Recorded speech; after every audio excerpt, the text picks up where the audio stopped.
नाशिकच्या पेठ फाट्यामध्ये आज एक थरार रंगला. त्याच्यामध्ये पोलिसांनी मोबाईल चोरट्याचा पाठलाग करून त्याला रंगेहात पकडला आहे.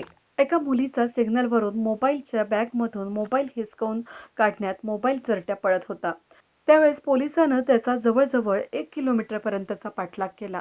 पोलिसांच्या सतर्कतेमुळे मुलीचा मोबाईल परत मिळाला असून सतर्क नागरिक आणि पोलिसांच्या मदतीनं हा चोरटा पोलिसांच्या ताब्यात मिळाला आहे. नागरिकांकडून चोरट्याला चोप देण्यात आला. यावेळी अधिक तपासासाठी चोरट्याला ताब्यात घेण्यात आलं आहे.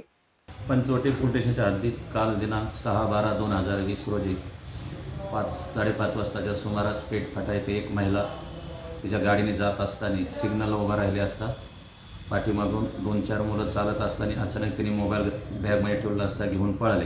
त्या ठिकाणी काही पत्रकार, रिक्रूट आणि पोलीस स्टेशनचे DB मोबाईल जात असताना त्यातल्या एका इसमाला पाठलाग करून पकडलं. तो मोबाईल पण त्याने फेकून दिलेला त्या गार्डनमध्ये मिळाला. नंतर तपासामध्ये महिलेने तक्रार देण्यास नकार दिला, कारण महिलेचे आईवडील आजारी आहेत, करोना पॉझिटिव्ह आहेत.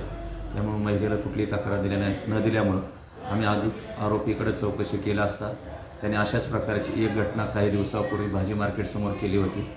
त्यावरून आम्ही स्वतःहून त्याच्याविरुद्ध एक 379 गुन्हा दाखल केलेला आहे. त्याला अटक केलेली आहे मोबाईल चोरीच्या गुन्ह्यामध्ये.